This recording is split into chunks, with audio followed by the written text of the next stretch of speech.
Okay, we had to build a boat out of duct tape, aluminum foil, and we had coat hangers. And what we had to do is it had to be a certain size so that it could fit in the kiddie pool. And we had to make sure it could float. And what we did is we were floating all the boats in the 3rd, 4th, and 5th grade, and we were putting cranberry juice cans inside of the boats to see which one held the most cans before it sank.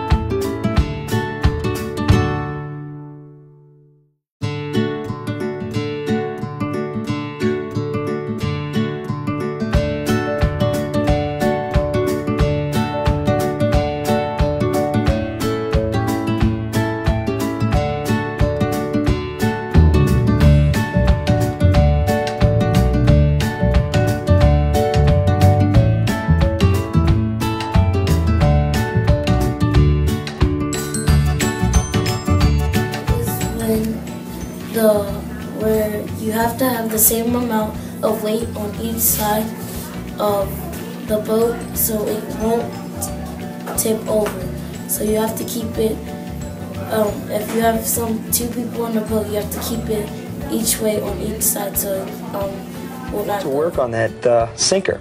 And I started pounding it out even thinner than T-Way had it. And you can see I've really made it flat, and I sort of shaped it like a boat. And I want to see if this will float now. So we're going to put it in and watch. And, well, actually, before I do this, let me weigh it, just so you make sure. Okay, here's the one that we worked on. All right. 2 ounces. 2 ounces. And here's another one of those 2-ounce sinkers, just to make sure. 2 ounces. Okay, so this is what we started with. And let's take a look. All right. There we go. Yeah. Now, it's displacing a lot more water now because it's spread out, so it'll actually float. It's got a couple of leaks in it, but it would work as a boat for a while.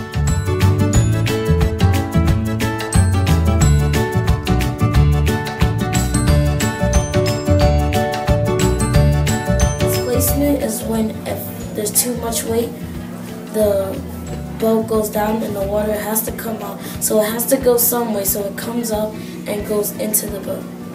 You know, buoyancy has been one of those things that has had people questioning it for thousands of years.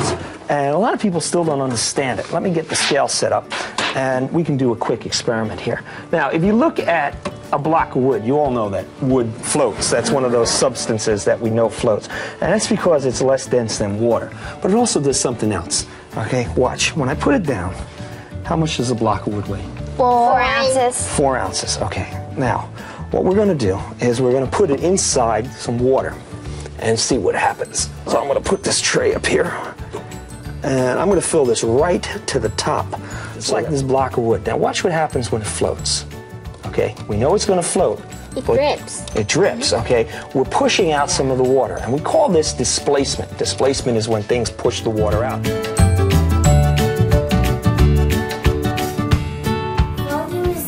Like the amount of cans that you can stack into the boat before it sank. Like if you had a closet full of a bunch of stuff, that's the volume how you would use it to hold how much stuff it is. At a kitchen table, a woman pours herself a glass of orange juice. After you pour a glass of juice, the space that the juice takes up in the glass is called volume. Volume is the amount of three-dimensional space taken up by any object. We measure the volume of a solid object in cubic units, like cubic centimeters or cubic meters. For a rectangular prism, or a cube, volume is equal to length times width times height. For a cube with 1 centimeter on each side, figuring out the volume is simple. It's 1 centimeter on each side, which is 1 cubic centimeter. We learned that when you're building your boat, you want it to be big, but not too big, because you want it to be flat. You don't want it to be hollow. You just want it to be flat. and then it's like when you build a boat, if you build it the way, like not flat on the bottom, but if you build it in an angle,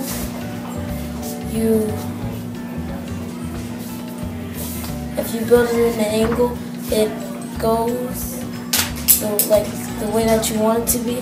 But if you put stuff in it and the water is moving, it will lean over. So you want it to be flat. So if you put the cans in there, it won't move and rock, and the cranberry cans won't move anywhere.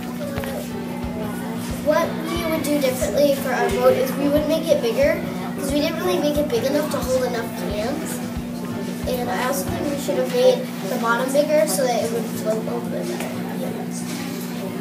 Yeah, we would make it bigger, and if we kind of make it a little wider for it to stack as much cans as we can before it's sank. And I also think we had some holes in our boat. We should have made sure there wasn't any before we started testing. Our boat, we would have changed the buoyancy and stuff, like the Titanic, since it's so big, it doesn't sink at all because of the weight. We would have sort of made ours like that, since it holds a lot of metal, but ours would have been smaller, so that we could hold a lot more cans. And we would have made it flat and not as it goes like a U. We would have just made it as a box, so it wouldn't go as deep in the water. It wouldn't go as deep, and we would have changed it because we would change the amount of duct tape we had, because not all the duct tape had covered our boat, so we had to fill the inside with masking tape, which really didn't work well. Anyway, we tried to take up make sure, if we had more time, to make sure all the holes were done so water didn't get in and make our boat good.